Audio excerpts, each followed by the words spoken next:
Hey everybody, what's going on? Eric here, and as you see, I've already got a little bit of a jump start on the Ibanez SZ520, I believe it's called. Quickly might build up. I'm using a 1500 grit sandpaper because I don't need to do any level sanding. I just want to remove some of the scratches and you know, some of the indentations and imperfections that are in this finish here. So as you can see, it's kind of scuffed up pretty good, and I got this spot right here where there's a little bit of a dimple. Got a couple of dimples right here. I got a problem spot right here where it is, the scratches are too deep to sand out. And if I try to sit there with the sandpaper and just keep going like this with it and sanding and sanding and sanding, what happens, you have a low spot. And which means you basically took a lot of material off that area. So if you end up block sanding it with a a flat block or some type of a block that you're using for your sanding. I use a pencil eraser. What can I say? It works pretty good for this. It's small enough and everything else. You'll get you'll go over that low spot and it won't even look like it's sanding it with the block. So I don't want to do that. Plus, if you end up sitting in one spot too long, you can make waves, you could make craters, you could remove too much material in that area, and now you don't have enough clear coat. So when you start going to the next sandpapers after the 1500 before buffing, you can actually lower that down so much or thin that out so much that you can start seeing color. Right now with this clear, as you sand it, you should start seeing a milky type of a finish. Trying to get the paper out of here without spilling the water. You do not want to see color when you're wet sanding. You want to see a milky finish. So as I go over with this, and let's start back over here again. Start sanding this. And you start seeing that the water starts getting kind of milky as it is right here and right here. You see it on the paper as well. That's your clear. If you start seeing color, you got a problem. You've actually sanded through the clear into the finish. And basically that's a pretty big mess up right there. So you don't want to do that. Now what I'm looking for is basically a consistent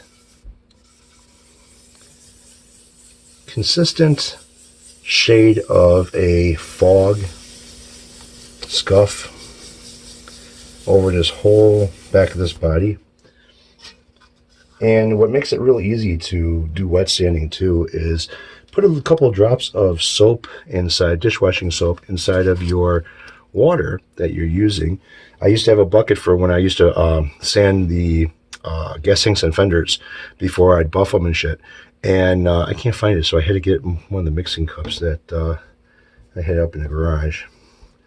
I don't know what happened to that little bucket, but it's gone. I kind of like to do circles if I can, like swirls, because it's a little bit better of a scuff than just doing it like this. When you're going like this, you're actually making your scratches go that direction.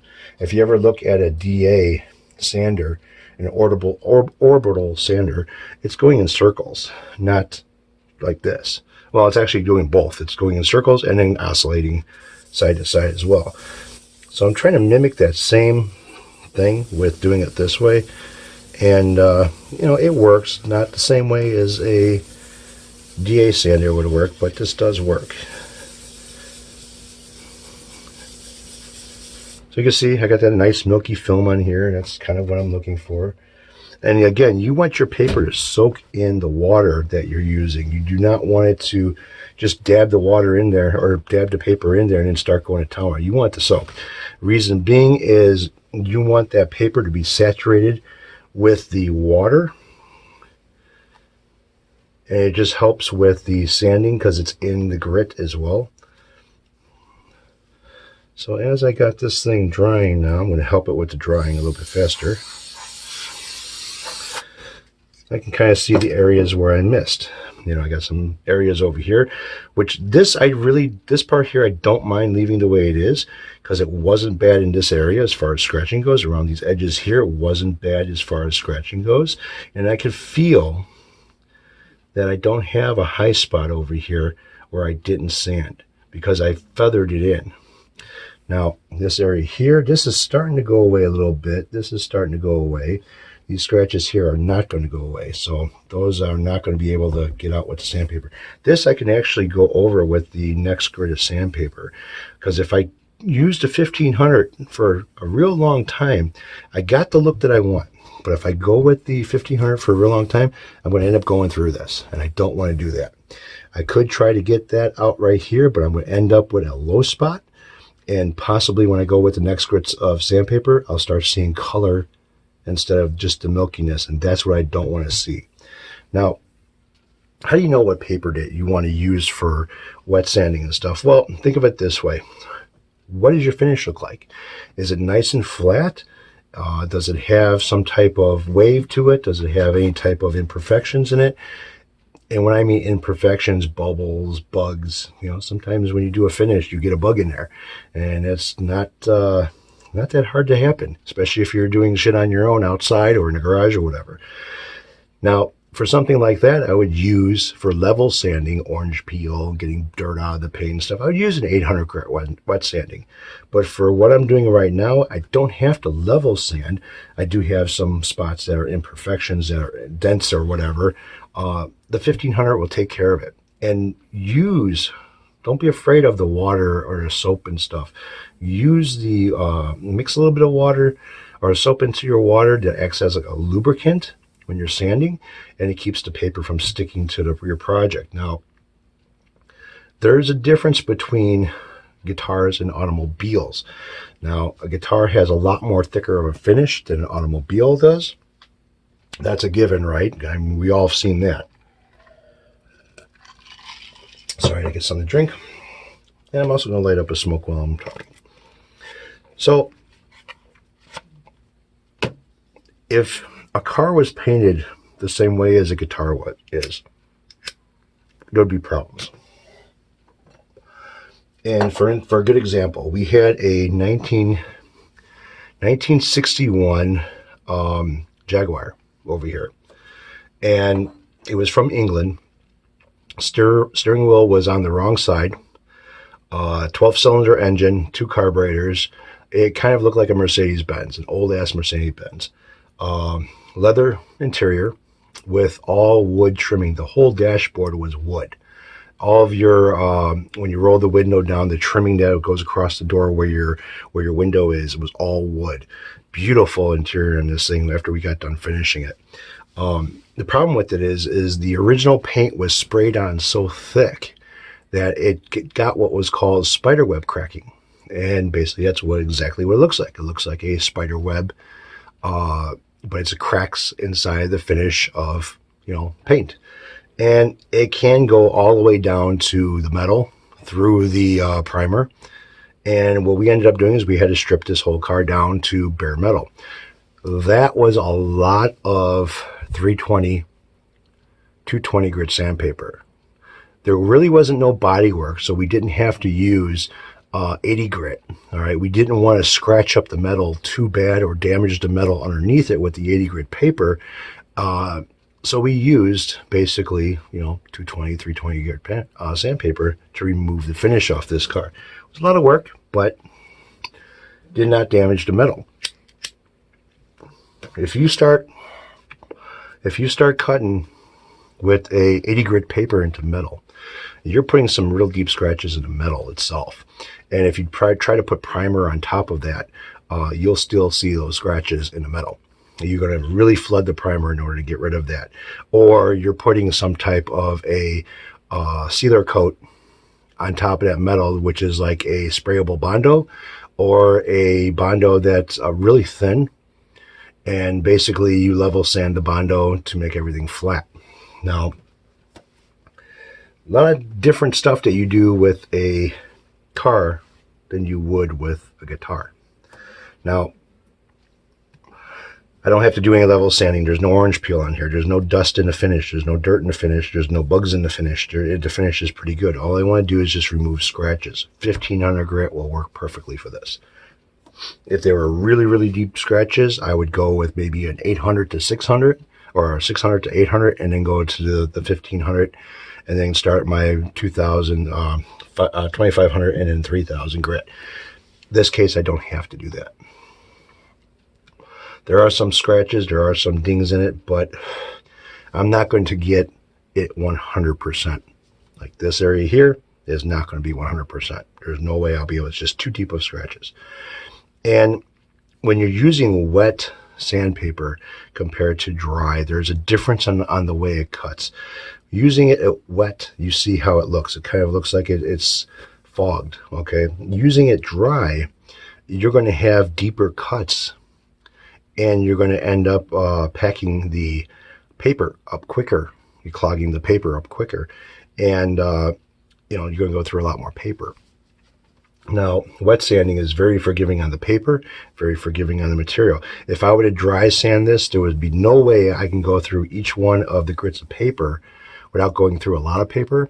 And even buffing this, after buffing it out, I'll still see scratches in the finish from the sandpaper itself. Wet sanding is a lot more forgiving. So this back, I'm ready to kind of go with the next grit. This will fade out. These will fade out more. Like I said, this won't. And I'm trying not to get the effect that you would see on some vehicles from body shops and stuff, that you would see where if you look down the side of the car at a reflection. Now, fluorescent lights are very unforgiving when it comes to a finish. So is sunlight and reflections. So if you're looking down the side of a car and it's nice reflection here, all of a sudden it waves in the reflection and then it goes back. Well, that could be a few things. Too much paint in that area, too much clear in that area, or bad body work. And if it's bad body work, there's not too much you can do about it. If it's a base coat and a clear coat on top of that, that's kind of a pain in the ass, because when you sand that hump out, you know, you really don't feel it, but you see it. But when you sand that hump out, you're thinning out the clear in that area, and you can end up having a real low spot and problems later on down the line. Or if it's paint, you could have a thin area of paint over here and you can start going through it. So I don't have to worry about this the way I'm doing this, because this is nice and flat. It doesn't have no waves in it to begin with. Now, I'm using, of all things, a simple pencil eraser to do my wet sanding. Just a little pink eraser. Why? It's flat on both sides. I can curve it and get a contour the way that I want to. There's no material or anything on here that is going to put a bump underneath the paper to where when I start sanding, it's going to be putting a groove in my finish. They work, and they're small enough where they work pretty damn good on this.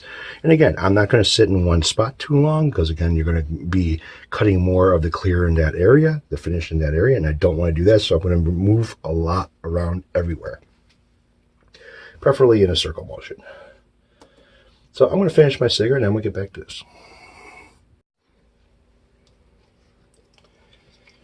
All right, so I'm back again.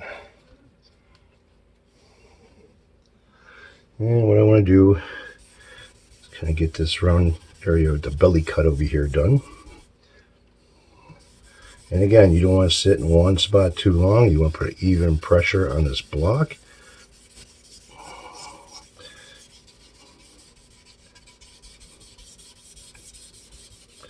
And you want to try to get the whole area as possible.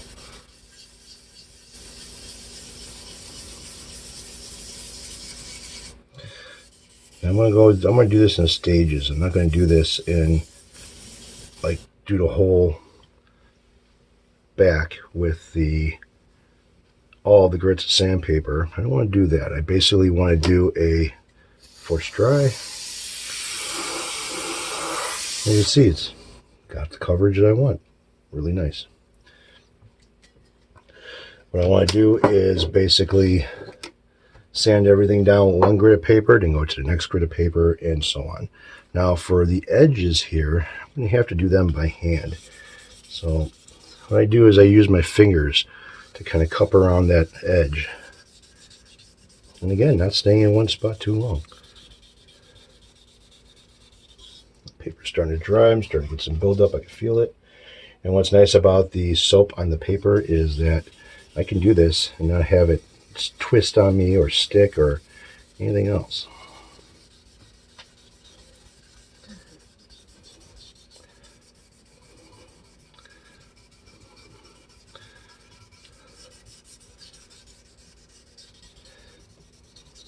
And again, being careful that I'm not seeing color. There's another little deep nick right there that I'm not going to be able to get out. It's not going to be perfect. I don't expect it to be perfect, but I do want it to be a lot better than what it is. Even the neck I have to polish out.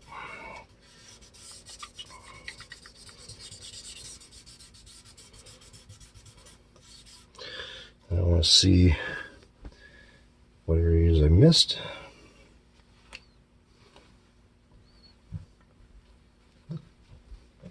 Again, with the air, because the air force dries everything. Here's a nice dent right here.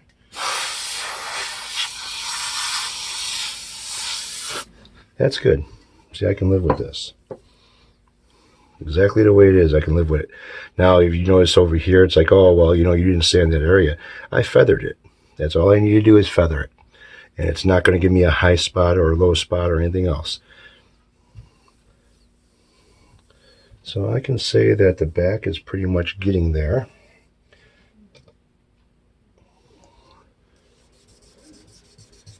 And again, I still have a lot of paper to go through here as well to get this where I want it to be.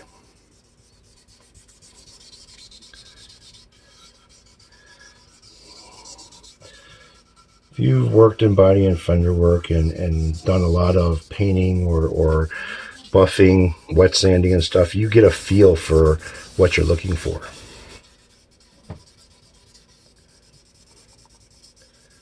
I kind of got that feel.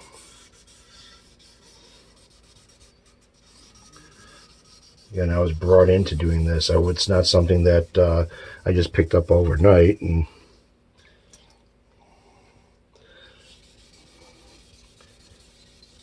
I can use this paper to do the front too.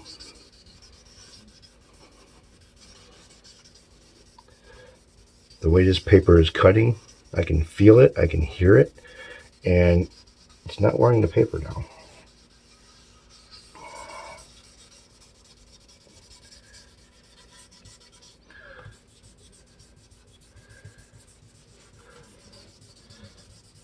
Now, when you're sanding, you don't want to use, if you're sanding a curved area and stuff, you don't want to use your fingers going this way. You want to make sure that you kind of go like this or off to an angle, because if you go like this, each one of your fingers is pressing down, and you see how I did that? That's what's going to end up when you're using the sandpaper and going like this with it. So that's why you want to go side to side, or try to go side to side as much as you can.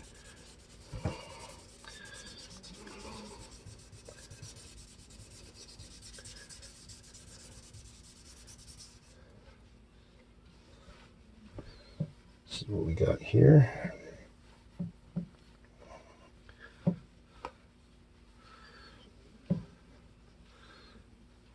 Use my air again to force dry it.